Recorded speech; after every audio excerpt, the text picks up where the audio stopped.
As the sign says, we're at 250 River Road, but not just any River Road in Peru, New York. It's the 11th day of June 2022. Calvin Castine at the Babbie Rural and Farm Learning Museum, established in 2010 by Leeward Babbie family and friends. And it's open for the summer. We're going to look around, hopefully find a person or two to chat with and fill you in.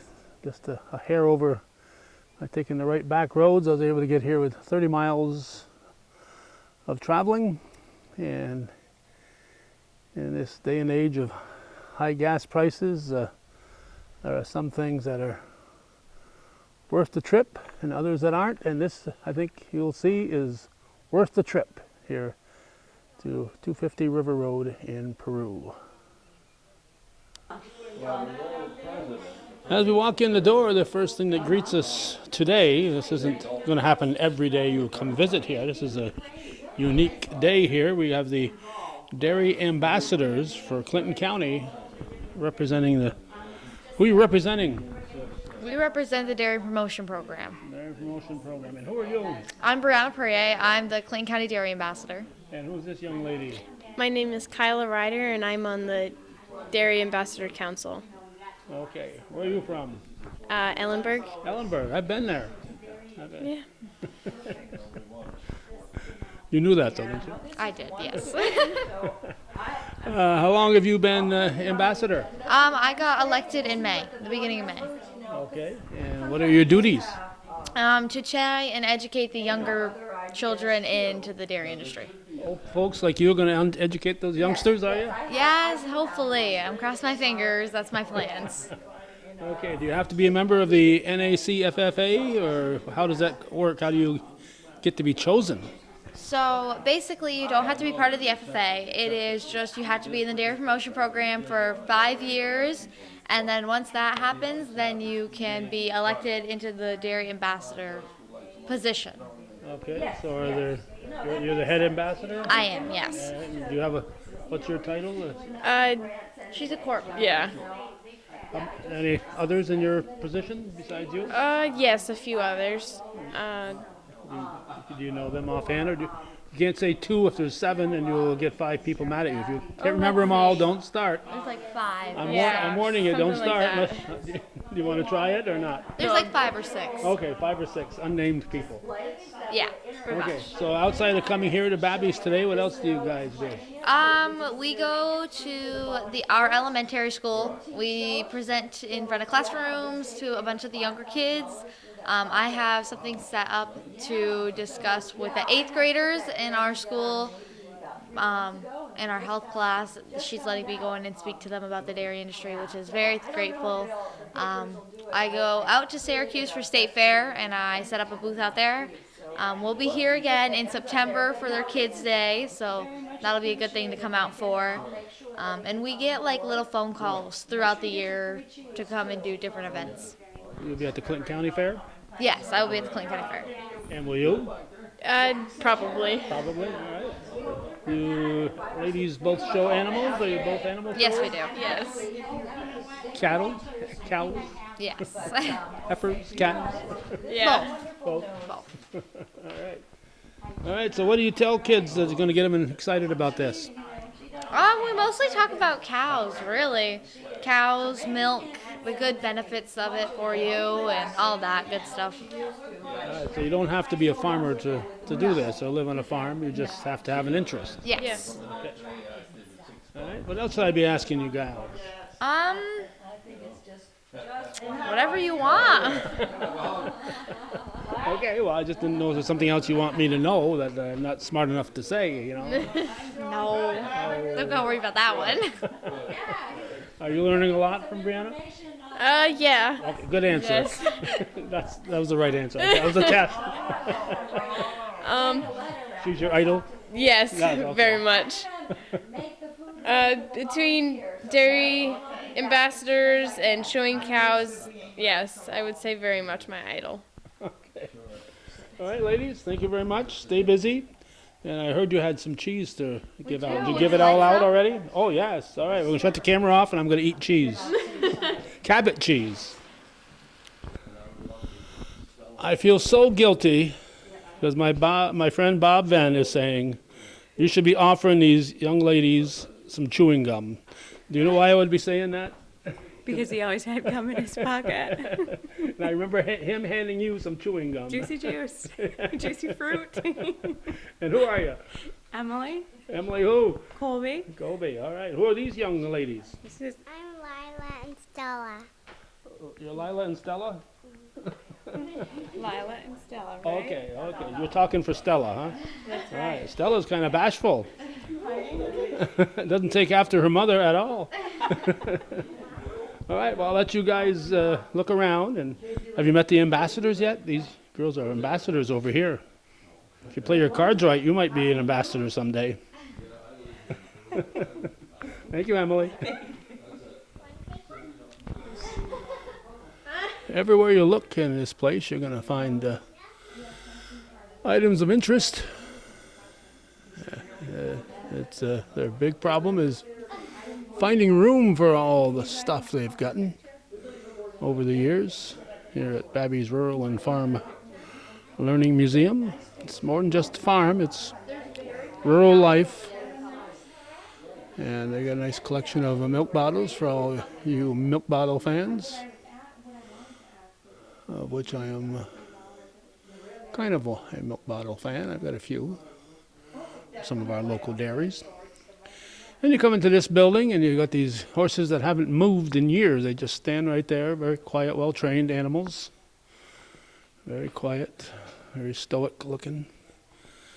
There's a variety of farm implements here. This is early, looks like it might have been a horse-drawn spreader. When I was a youngster, my father's spreader in his early years was more like this. You would hook up the team of horses, you'd put your manure in the back, you'd go out in the field and you would shovel it off yourself.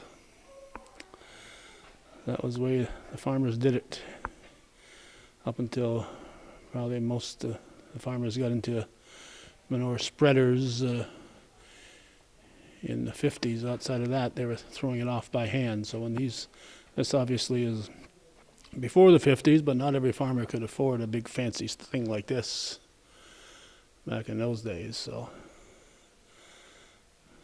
in the early days of my growing up, I was born in 47, so into the early 50s, that's what my father would do. Hitch up our 2 horses and go out and shovel and fork the manure off the back. And of course, once in a while you'd get a manure pile built up, so you'd have to do it in the spring or the fall, but oft times that was right in the middle of the winter. Going out there in all kinds of weather to toss that out. They got an international harvester display here. All the farm hall stuff.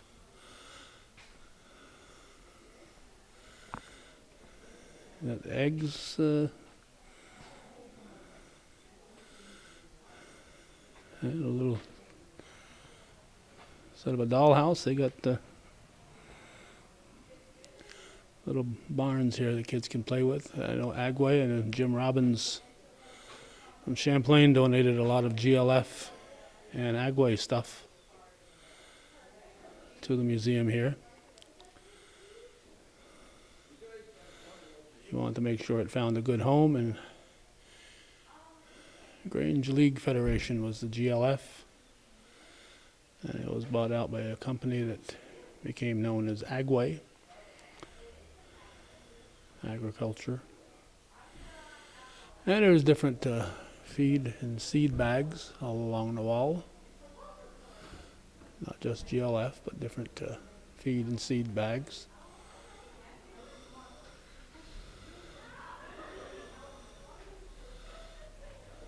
This is Joseph Diso, just passed away within the last couple of months. I remember Her husband, Joe Diesel, he wasn't very big, but he could throw those bags of grain around. He'd show up at our place with all those bags full of grain, and that was his job, delivering them. So he was loading and unloading those, and you do that every day in a whole bunch of farms, and you end up with a few muscles.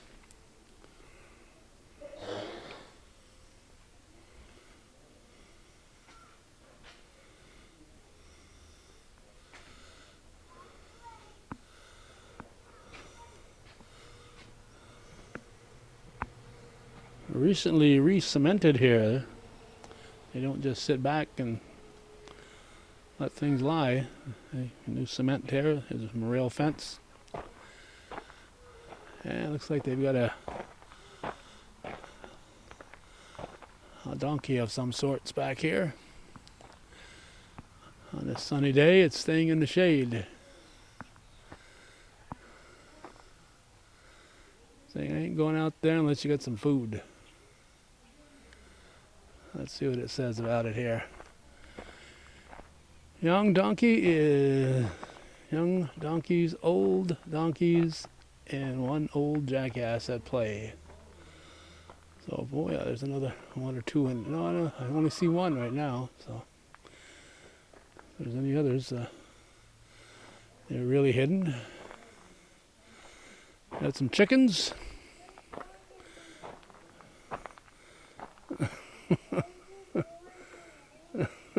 I think that black one wants that that spot. Says, "Hey, I want that spot. Get up from there." We're gonna see a chicken fight here pretty soon, I think.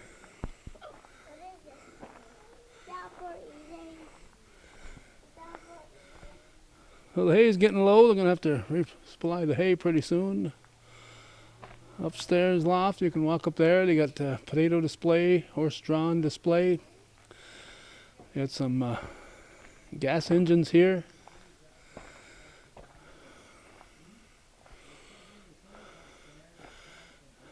And this says 1909 Moline garden tractor, donated by Herbert Dewey of Morrisonville, New York. I don't know if I would call it a tractor. It's a walk behind. When I get something that's called a tractor, I want to be able to get on it and ride, but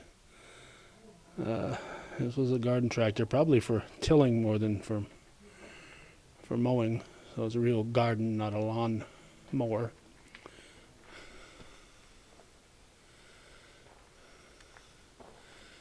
Slow down, cow crossing 125 feet ahead. All kinds of signs over here. Everywhere you look, they've got something on display. If you came last year, you don't find something new, but you'll find something different, and it's going to be old. So you got the Trapper Shack, Milk House, Stagecoach, Main Building, a Goshen Store, Blacksmith, Garden, Granary, all kinds of things. We got the owner over here in front of us here.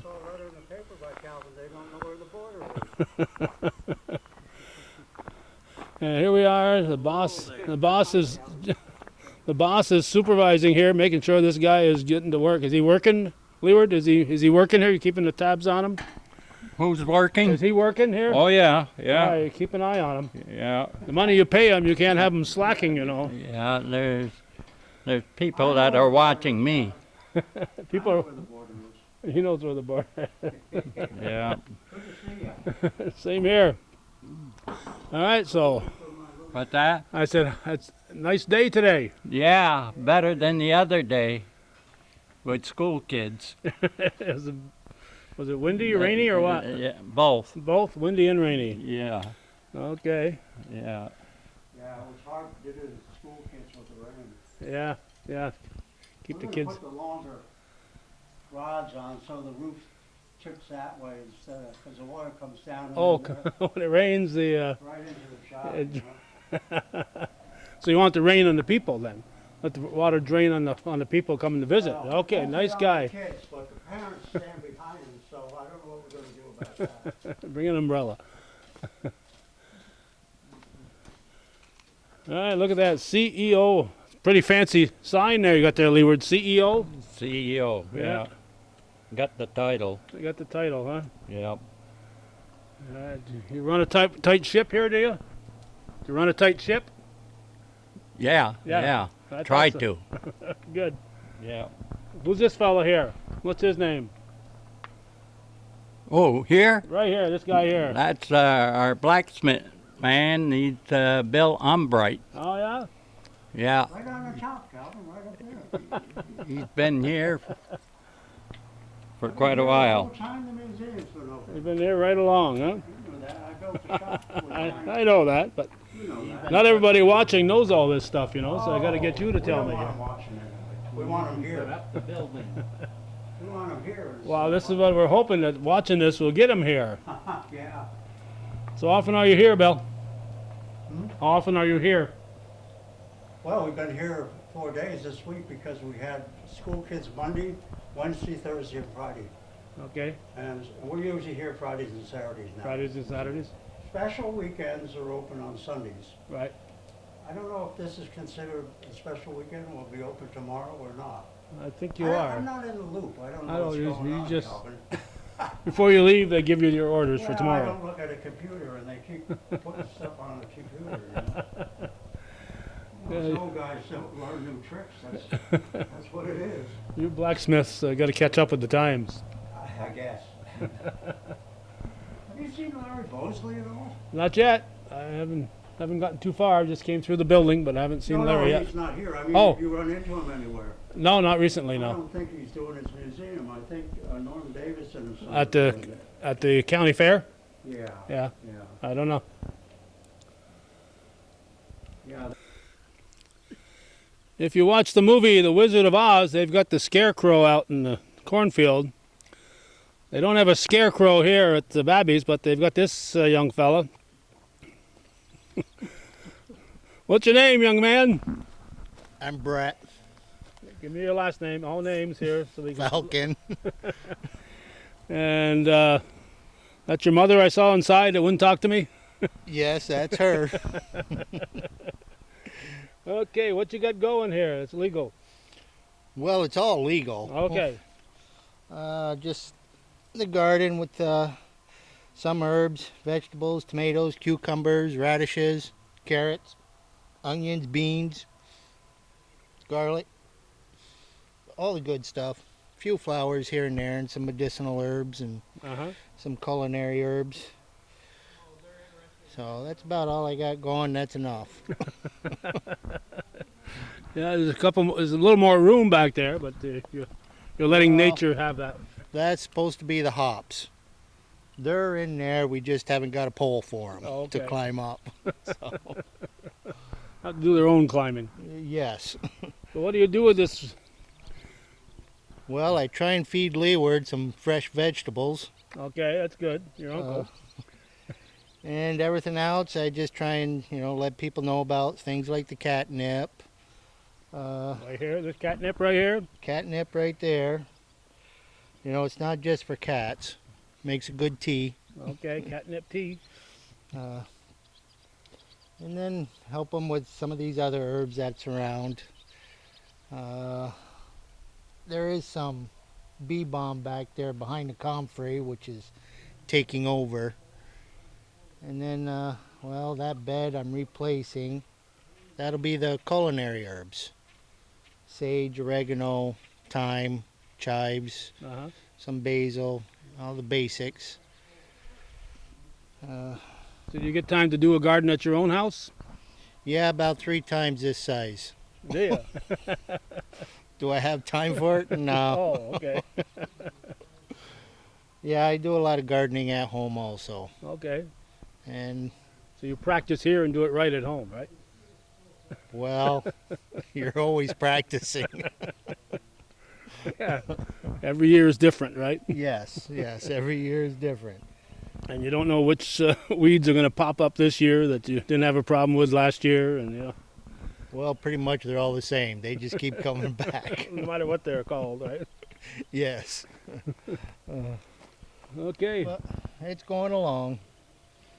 All At right. least we got the rain this year. Yes, yes. We haven't got to worry about watering these so far this year. So far. Yeah, last year we were looking for rain at this time of the year, and this year we're getting a lot of it, but that's okay.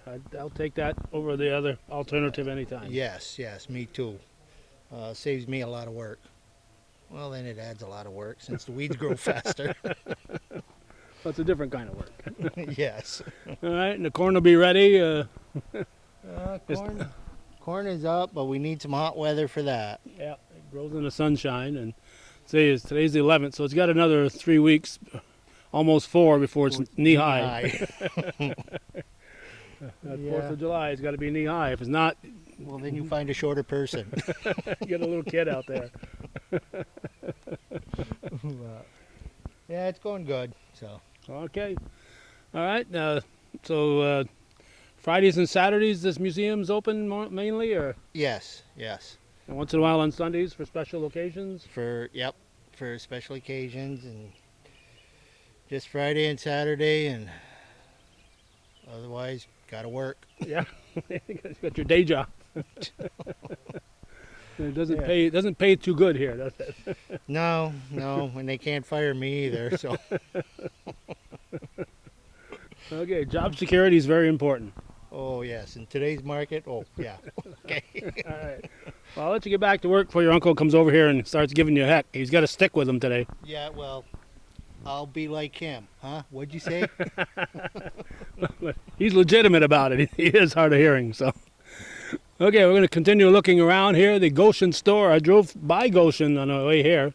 So we'll take a look in there. And another building that went up within the last year or two beyond the Goshen store. Now this was moved here, this building, and refurbished and made into what it is today. This is for display only here. Station number 3, Stagecoach Outhouse Store, outhouses. But this is display only. Do not take advantage of this outhouse when you're here, otherwise you'll be in trouble. Can I go to the outhouse, or is that frowned on? You can if you want. That's a one-holer. Comes complete with catalog and corn cobs. And believe me, he just recorded me there, but he's going to cut that part out. Oh yeah, sure. Well, don't aim it towards me. 'Cause No, aim it towards you. you'll break it. Oh, camera's shaking now. I I better. knew it would happen. You guys run the store? I did my spiel. Sure, come on in. Okay. Introduce yourself. Okay, I'm Leroy Connors, and I volunteer at the museum here. Is this a tourist here?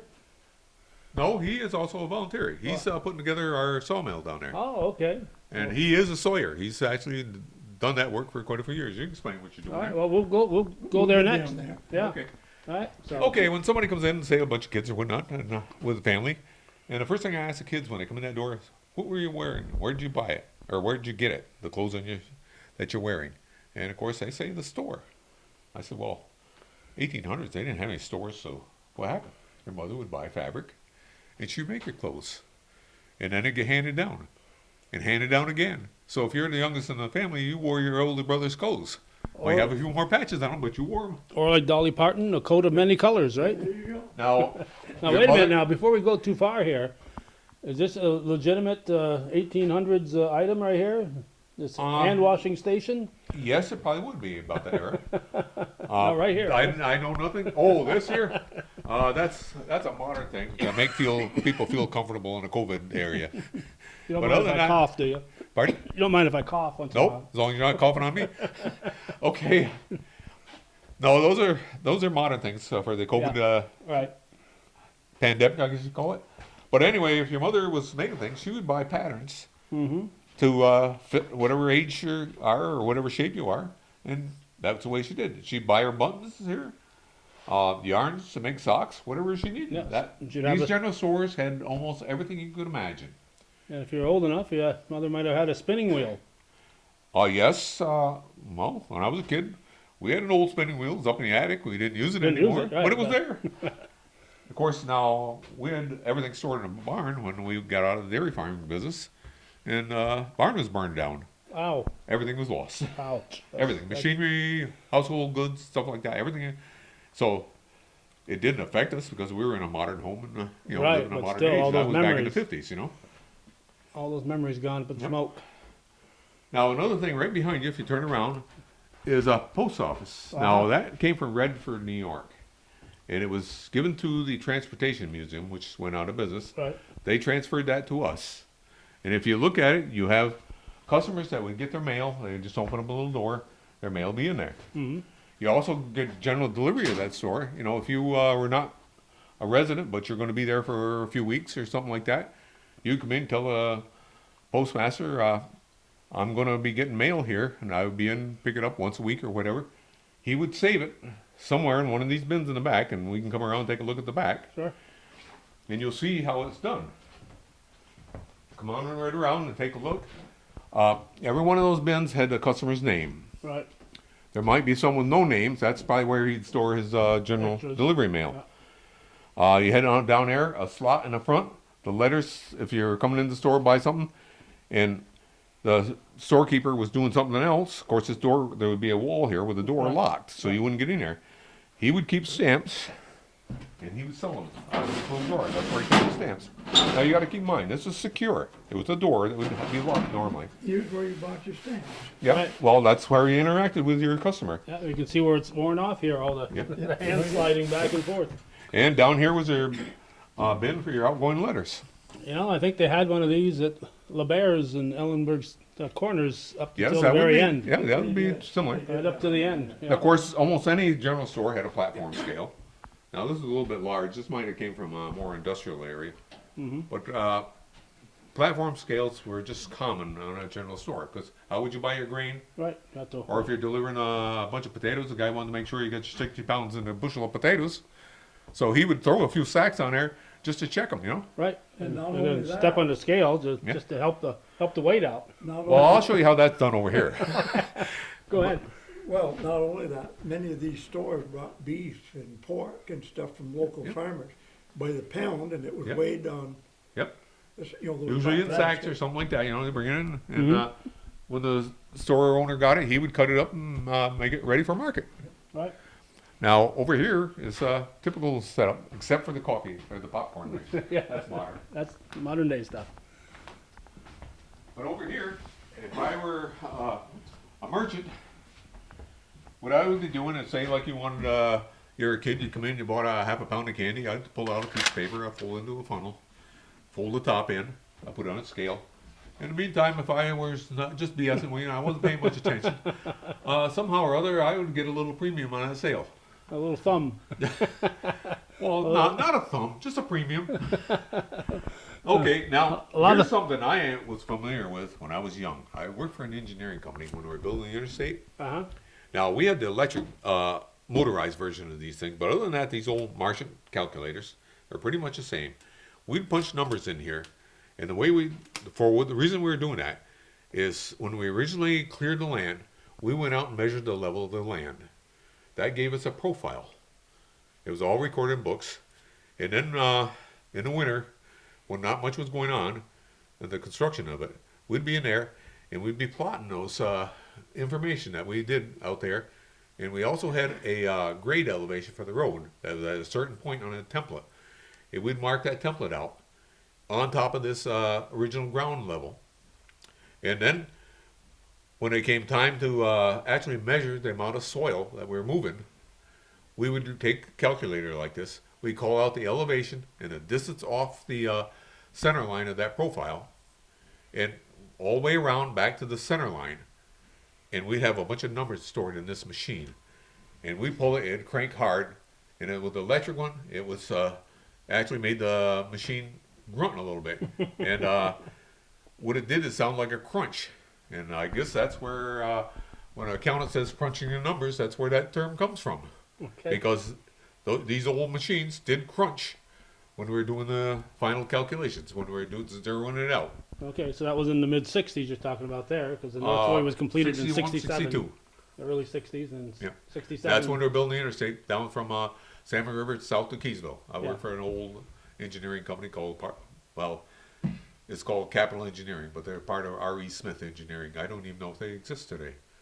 Because a lot of those small companies are out of business. Yeah, it was completed in 67, just in time for the World's Fair. Yeah, I missed that because I was in the military at that time. The World's Fair in Montreal, I should point out. Yeah. So, I did make that fair, by the way, did you? when I was on leave from the Army. Man in His World, I think it was called. And this year is just a typical Little display, yeah.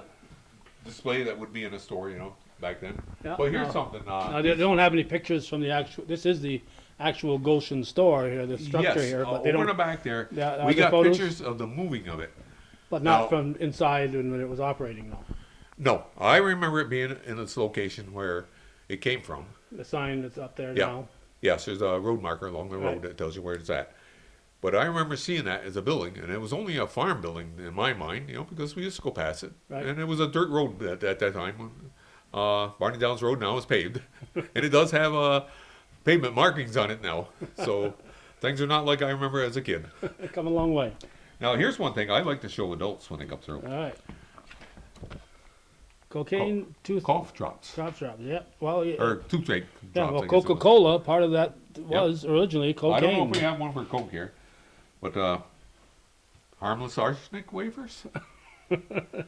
Nothing's more harmless than arsenic. I mean, Well, let's put it this way. The only thing I think about these old-time medicines, they probably didn't do much for your health, but they sure did make you feel better. as you died. Well, you die, feel good. Right. So the medicine was a success. Radium, yeah. Paregoric, that's a good one to have. Stickney and Pores, we'll have to see if they're still in business. Balsam lugs, there you go, a good combination there. Balsam for for lungs, yeah. Alcohol, 14%. The other one, all these apparently had heroin, cocaine, or alcohol. They had something to make you feel good. Yeah, well, and And, get you addicted to the medicine at the same time. Well, you had to take your medicine. Right, yeah, so whether you wanted to or not, the next day you'd have to take more just to avoid feeling down. That Bayer, reminds Bayer. me, when I was building my house up at the end of Barney Downs Road, there was an old house foundation there. And when I was cleaning out the area around where the hearth used to be, I found a little pocket. And in it, I found a bitters jar, bitters bottle. So now, he wasn't my ancestor because that was Sloan's. The rest of the property did belong to my ancestors. Okay, So I don't know what about the Sloans, but they must have taken their medicine. took their bitters. Okay, here's some more worm syrup. Worm syrup, all right. Cough drop. That's a good combination. Some of those medicines Alcohol, are pretty common cannabis, today. Chloroform, yeah, so, jeez. And this, infants, Infants really. relief. Got to get them young. Holy cow, I wrote a book wow. about Ellenberg one time. Now, And These were picked up from somewhere because they got the in markings the on book them. I said, They were sold commercially. I don't promise Huh? you that. but I like to show people, just because this is typical of what was Yeah, available back before then. the people caught on that, hey, maybe that's not such a good idea. Remember all the All right, so you got a broken jug here. Who broke it? It was good shape when it arrived here, and you broke it. Is that what Well, happened? that's a storage jar. That's not a bottle that you'd store your corn squeezings out of. No, a lot Your of- corn squeezes being a different kind of bottle Right, because you yeah. got to be able to hook. Yeah, you'd have a little. You got to hook the bottle by the hook and Right, then yeah. pull it around. when they invented this. All kinds of stuff, medicines and whatnot. These are probably legitimate medicines that would also be sold. Now I don't know if the general Unfortunately- store acted as a pharmacy, but they probably had a lot of patent medicines. Some of some of them actually have some stuff liquid left in them, so I'd tread carefully. Well, I don't think anything was explosive back then, but you had a lot of common stuff like that. Whoop. Right here is an eye cup. You must know If I Dale. can get the door open. Bombard. I got it scared. Yeah, I got it Known scared. Dale for Okay, now general stores would sell almost anything you need to survive at home. You know, building a well, anything you want to do. If you're building a barn or you're getting ready to plant a garden or whatever you want to do, you would come to your general store. They'd have harnesses. Here's a good platform scale that would be somewhere prominent. Uh-huh. Even had wagon stuff like this. I don't know what you call it. It was just preventing mud and stuff from flipping up and hitting you while the horse is trotting down the road. Okay. But anything you might want, harnesses, Well, this is a fly. medicines. There's fly swisher on this. Yeah. Well, I don't think it would be hung on the front of a wagon or something like that to keep the stuff from being flipped up from the hooves. Yeah, it also keep the flies away. Apparently, another fly swisher. It's Oh, called. well, maybe this was meant as a blanket, but they did have things that went on the front of the wagon to keep the stuff from flying up in there. Yeah. Now, if you wanted coal oil, say you had a lamp or something going on, Uh-huh. you'd buy your coal oil, beeswax, whatever you wanted. It would be all available in the store. Whatever that merchant think he could sell. Barker, All right. So not only if you want to see one of these in action, watch Little House on the Prairie there. And Yes. they have their general store going. But you're a lot friendlier than Mrs. Olson is, aren't you? Yeah. Yeah. Now, there's a little bone grinder over there in the back wall. Uh-huh. We do have a larger version of that upstairs in the potato area. And what do you want to grind your bones for? Put it on soil accommodations. For I mean, what do later? you do with the bone after you're done? Right. Throw it away. If so, you have a dog might enjoy it, but you could absolutely use it in the garden if you wanted. So you chop it up and. Yep. There'd be calcium and a few other minerals in it. All right. Now, Okay. This store almost didn't exist. Now, they've covered up a lot of this because of the stairwells and whatnot. But they left one part exposed. If you look up there, you see how well that's charred? Yeah. There used to be a chimney goes up through there. Uh-huh.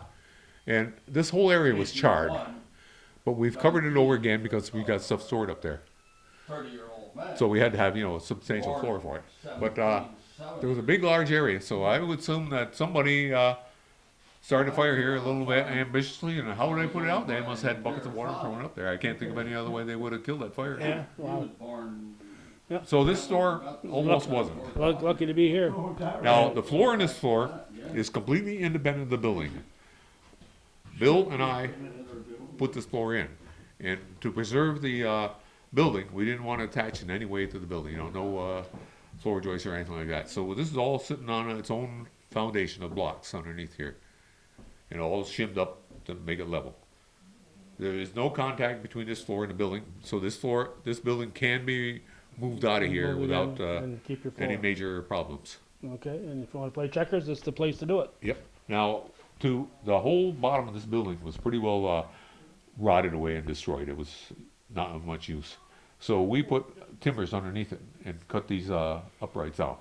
Cut 'em up Now, to- they've covered it up, but some of these uprights had notches cut into them where there was shelves, similar to what's there now, but we did it in today's style, not the old way. With, back in the years ago, they would have actually cut the notches in the building to, build it.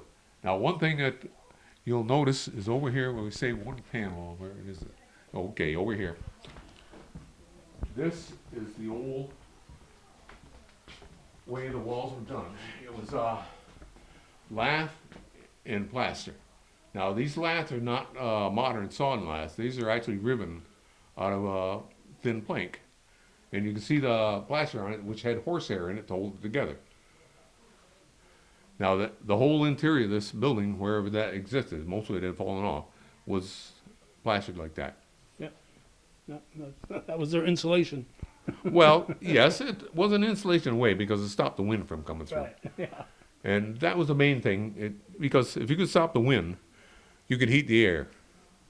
So you would be somewhat comfortable, depending how close you were to the stove. Yeah. That's why you'd sit around the potbelly stove. Play checkers and spit on the stove. Okay. All right. Well, I appreciate that. Now, pardon? This is for you. Oh, somebody okay, bringing you thank you. gifts. Hang on, I'm shutting off anyway. So Okay. Now, if I can get Russ, we'll have Russ explain to you. They're setting up a sawmill down there. okay. Yeah. And that is an old lane sawmill. And Russ knows the ins and outs of that. He can fully explain what's going on because he's an old sawyer. Okay. Coming up next. Okay, we are at this little sawmill here. What's your name again? I'm Ross Goodyear, like the Ross, tire. Like the tire. All right. Are you better than a tire or almost? It depends on who you ask. Are you retired? Well, no, not really. No, I'm not still really. working some. Right. But this is, I'm just helping the museum set this mill up. Okay. You've been in the sawmill business yourself? Oh, yeah, yeah.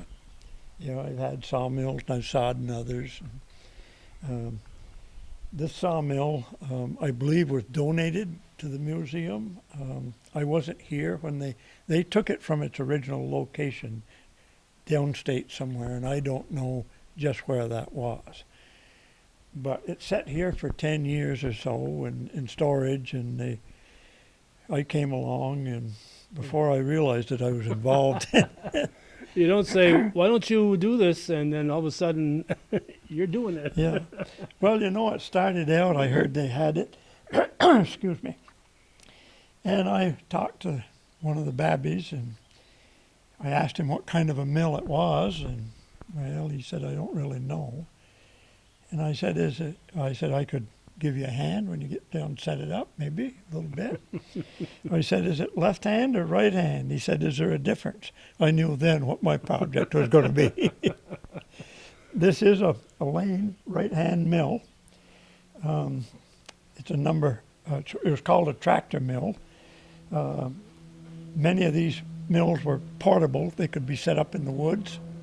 That's why the track is in 3 sections. This is a big one, though, to be set up in the woods. You carry around. This would be a big one, but Lane made a lot bigger mills. It was in World War II, there was a lot of these set up. And back when everything was rationed in wartime, and sawmills among everything else was hard to get. Unless you were sawing, what was it? Hickory. If you were sawing hickory, you could get any part you wanted as long as you were sawing hickory for gun stocks in the wartime. This mill is built in the mid-50s. I don't know the exact year, but that's about when this mill would have been built. Did you ever have the pleasure of going to Jimmy Misek's sawmill in Moore's Forks? I haven't. I've heard about it, Yeah. but I never was there. Locally, that's probably the most popular show that we ever did on Hometown Cable was Jimmy Misek in his sawmill, and his family did provide us some footage of actual working in it. You know, Okay. Jimmy gave us a tour, Mhm. but we saw some actual footage of them well, working here. The sawyer, of course, would stand right there. That's the control lever, that yellow lever. Uh-huh. And typically sawmills are dark in the middle of them. So when we built it, we put translucent panels in the roof right where they're needed the most. And it makes it, So you can see. you can see, and you have to see. You can't take your eyes off that saw for a second when you're actually sawing. The engine, when we get it here, will set on that cement pad. And we're ready to bring the engine in right now, actually. Okay, so here you're sawing boards. So you're Yeah. sending the log down this way, Yeah, and then it slices it into There into will be a boards. rollway here, which was actually 3 logs laid lengthways, the same height as the bunks on the carriage, the tops of them. So you roll the logs in right here. This is a log end. And they're clamped down. So how'd you cut the ends, though? You couldn't cut the ends on this? No, because- you don't. You need a trim saw for that. And that we don't have a trim saw, at least not yet. Right. So this would slice them. It's like Yeah, let's imagine it's bologna, and you're just slicing them off. yeah, yeah. Except it's a long, thin bologna. What was it powered by here? I see a lot of belts. Yeah, the engine that came with it and is going to power it is a 6-cylinder Caterpillar diesel engine. It's the same engine that was used in a D6 bulldozer at the time. It will sit there. We've got it. We just haven't got it here yet. That's our next step, is to get it in here. We're ready. Well, once you get this operating, you're gonna have to keep the public back a ways, because that blade could slice you pretty quick. couldn't it? What we will probably do, we can't here, but there'll be probably 2x6s, one above the other, clear around it. Uh-huh. And the only place that will be open will be here in the lumber outlet there, and Right. we'll have to watch that. You can't have the public in here. No, It's too this dangerous. This is highly dangerous. Yeah. You know, a lot of one-armed sawmill operators, There has been people killed in sawmills. of course. Like any machine, it's only as safe as the people operating it. The saw or any machine can't think for itself. And some of the people who run them can't, apparently. Well, we used to cut firewood for the, you know, when you cut it in the 18-inch slices there, so you, Yep, you know, you yep. could chop it up and make firewood out of it. But I was always worried about that because, you know, all it takes is one little false step. That's all it takes. You know, you false step, and all of a sudden you're going forward right into that blade. And of course, the days before OSHA, when we had open belts and moving parts, a sawmill was one of a few businesses you could not get insurance. And there was also 3 different businesses that could never get fire insurance: sawmills, foundries, and blacksmith shops. Just too many fires, too many accidents. They're too big a risk for Right. the insurance Yeah. company. If they put a price on it, you wouldn't pay it anyway. You couldn't, Yeah, small business. yeah. But the lumber, of course, comes out on this end. Yeah. It will. Now you can adjust that. You can make 2x6s or Yeah, you do 2x4s that with lumber or boards. You know. can make Just 1-inch adjust. boards of any Yeah, width, yeah. 2-inch, 2 by whatever, Yeah. 6 by 6 timbers, anything you want is capable of that carriage. So do you think you'll have this operating this year, or is it the next year probably? If unless something happens that I can't think of, we intend to have it running this summer, before fall. I'm hearing an awful lot about how soon can you get this going. I'm sick of hearing that. Well, I'm going to do everything I can to get it running, and it's reasonable to expect us to have it running hopefully in August. so you want to do it, but do it right and not rush and. You can't because it won't work unless it's lined up perfect. Yeah. And it doesn't look it, but just adjusting the track so it runs straight by that saw and level, it took a lot of time. I can imagine. And all of the mounts are made adjustable so we can, if something moves, we can change it easy. Yeah, because it's got to be firm. It's got to be solid because you've got a lot of tension going against everything. that's Yeah, a happening. lot of vibration, a lot of movement. Now this building next door got saw equipment in it too, right here. In here, Yeah. yes, that is a woodworking building. Okay. Would you like to see it? I would love to see it. Funny you should ask that. That's why I'm here. To ask those questions, right? I'm not the one that normally tends to this building, but I know enough about it to be dangerous. Wooden shake and shingle mill, circa Yeah. 1900. This building can do a lot of things. This here is a shingle mill. And it works. Well, we've run this a lot, and it makes wooden shingles, which were used, as roofing material for 100 years. Right. And the first shingles had to be split by hand. And here was a machine that you did it with. You put a block here, and you could split it right down through to make hand split shingles. But like many hand split things, they were not perfectly even, where the shingle mill does. Makes perfect shingles. Well, of course, the shingle is thinner on one end than on the other. I will show Or you. should I say thicker on one end than the other? Which is it? Is it thinner on one end or thicker on one end? Depends on, I guess, whether you're Republican or Democrat. But here they are, and they would be laid on a roof like so. I don't know if I'm holding Yeah, it where you yeah, can see. yeah, you get the idea, yeah. In roofing shingles, were this wide. If they were any wider, the sun would crack them and they'd move and then they'd leak. But wide shingles, like this width, only one piece, was made for sidewalls, of house and buildings. They were then called shakes, but that's Okay. what they were. And of course, you'd put the layer underneath between this so that Yes.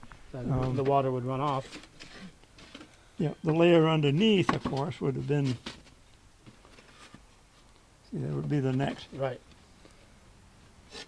And then, once you got them done, you fill this box with them up to here, and there's a lever, because then you clamp it down and you tie them.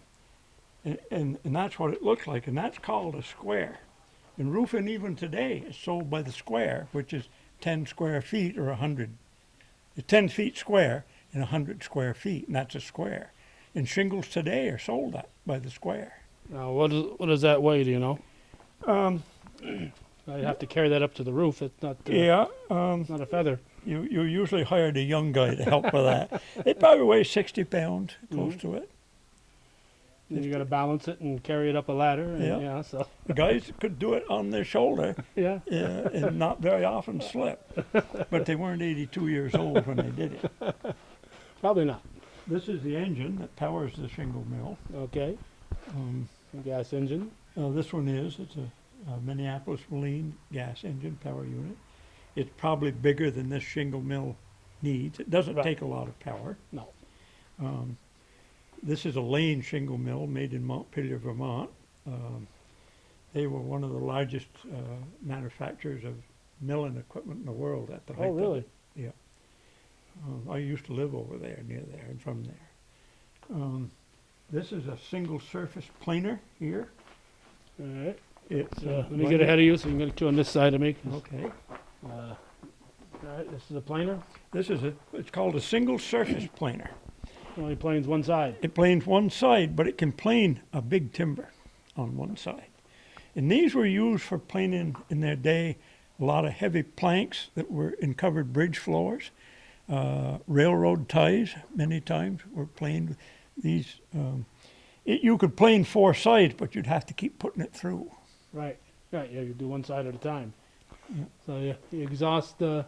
This carries the shavings out, because a planer, if it doesn't, the shavings will carry right around and plug and catch on fire. Yeah, you got to get rid of it. You've got to get them out of there. And this one's set up with a blow. This one works good. I see some shavings on the floor here, though. Yeah, well, some of them will drop down onto the floor, and you don't want too much heat too close to that. No. This here is a bandsaw.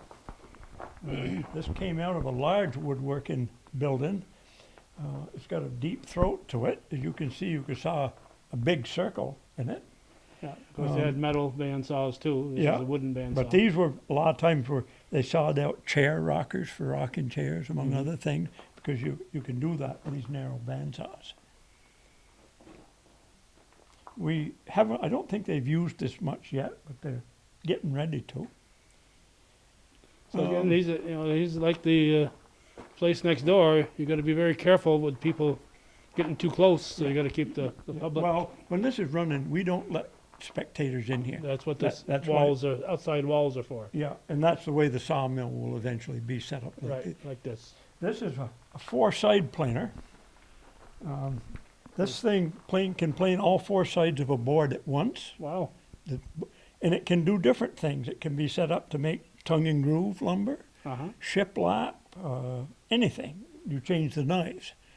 And it planes the top of the board, the bottom, and both edges once through. Wow. It's quite a machine. Yeah, I've got two belts on this side. I don't know if there's any on the other side. There's others too. There's a lot of belts on it. We haven't really used it much yet. It's all got to be synchronized so everything moves at the same time. So you got to know your... A guy has to know what he's doing. You got to know your mathematics here. And we haven't, as of yet, what we've run it is just with a tractor, but it's not power enough. We probably will put another diesel engine in here just to run this eventually. But it's here and it's on cement. We're getting it set up. Okay. That there's another small single surface planer. It can plane a really wide board. This was used a lot of times when they'd laminate several boards together to make a wide, like a countertop, for instance. Yep. And this can plane a very wide board. You see, from here to here. Oh, that wide, wow. That wide. One board could go through there. That's a big tree. Yeah. Well, normally in this day and age, it'd be 2 or 3 boards glued together and laminated. Right.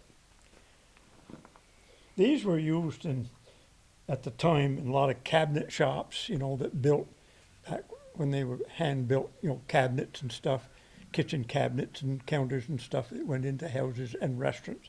And this would have been used in that type of a shop. Okay. All righty, so this will be up and operating. It's probably sometime this summer too. Parts of it. No. I don't think that planer will be. No, but I mean, stuff in here will be. Some of it will be. Yeah. This Shingle Mill and that planer both will operate this summer. The guy that normally does this isn't here today. I know just enough to be dangerous. And you get paid the same whether you are an expert or not. Yep, my pay goes on whether I'm an expert or not. All right, thank you. But I don't have to worry about my wife spending the paycheck from here. Okay, from where? Champlain. Okay. All right, we've got this young lady here, not quite as young as those other two ladies, though. You're probably, put them both together, probably equal your age. Oh, right? that's not nice of you to say. Both But those these girls two together? young ones, that's great That's for what you I'm to talking say. about, yeah. Yes, Those two right okay, there. that you can say. All right. And your Yes, name? Audrey Falcon. All right, I grew up in Champlain where there was a Falcon's store. You ever heard of that place? Oh, yes, I've heard of that place. Yes. I'm actually Leeward's sister. I know that. Leeward Babbie's sister, not Leeward Right. Falcon's sister. All right, so when is this place open? I've heard Fridays and Saturdays and sometimes Sundays, but you've got all the Well, information, right? we're open on Sundays when we have special events. So check the website or the Facebook page. Exactly. And otherwise, it's Friday and Saturday. Friday when to when? Friday and Saturday. What times though? Oh, 10 to 4. On Friday? On both days, Friday? 10, Oh, 10 to 4. Okay. 10 to 4 Yes, on on Friday, both 10 to days. 4 on Saturday. And it's here at 250 River Road in Peru. In Peru, yes. All right. And you've got a Facebook page and a website. Oh, and, yes. Special events are always listed on there. Everything is listed on the Facebook and the website. Okay. Mm-hmm. And do you charge admission? I see donation boxes around. How does that work? Yes, the admission is $10 for adults and $5 for children 6 and up to 13. Okay. And under that, it's free. All right. So obviously, you've got a whole lot of stuff. Didn't see it all here. We never want to see it all. And of course, you got things like Harvest Days and. Yes, that's our special events. Yes, we have the Harvest Days and our Kids Fair, which is usually a big hit. Okay, and you got this little thing here with the parts of what a house would look like in the different periods of time. Oh, yes, definitely. Yes. All right. Anything else, Audrey, that I should ask you? Because you just tackled me and said, I got to get on camera here. Oh, yes, definitely. You're right. Yes. Children love the school part. No inkwells, though. Well. Did you ever have your pigtails dunked in inkwell? No, because they never had pigtails. Oh. But that there was. No, but that's a big thing. A lot of older gentlemen, when they come through and they say, oh, I remember doing that, the girls putting the... When I went to school, we had pens. We weren't using fountain pens anymore, but those inkwells were to fill up your fountain pen. Yes, we have a few up there. Yeah, there we go. Well, you went to school, they had the feathers. They hadn't invented fountain pens yet. They're still using That's feathers? right, they were using feathers. When you went to school, okay. No. Well, you cheat. You caught me that time. All right. Thank you, Audrey. 250 River Road in Peru. Babbie Rural and Farm Learning Museum. And obviously there's a lot more than just farm. It's going on here. There's stuff that was inside the house, stuff that was in the downtown area, and a whole lot of stuff to... you want to point him what? This is a home here? This is where you stay overnight? No, not really. No? But I did use one of those stoves a Okay. lot of times. An old wood stove, yes. Yeah, started cooking real young. Well, don't use that one. There's no stovepipe with it. Don't use this one. No, don't worry about it. I don't want to cook anymore, so don't. When I was a kid, I'd cross the road was just a slight little downgrade, so I'd go out there and run up 20 steps with my sled and slide down, and do that till I couldn't feel my feet anymore. Then I'd go inside the house, open up the The oven door. and fall my feet. That was a good place. Yes. Yeah, that's and of course the wood stove in the summertime when it's already 90 degrees outside and you got to light that wood fire to cook your victuals. Made for a hot kitchen. And there's most of your families, the homes had the summer kitchen. And in the summer kitchen, they had the kerosene stove, like this one here. So that they didn't have to light the big stove. Right, the big one. Yeah. This is their This is their microwave. Yes. Yes. Yeah. Alrighty. Well, thank you very much. Okay, you're welcome. And again, to come on down and visit. They said for me it was 30 miles, and this day and age with the high gas prices, you got to ask, is it worth the trip? And there's no doubt that Babbie's Rural and Farm Learning Museum is worth the trip.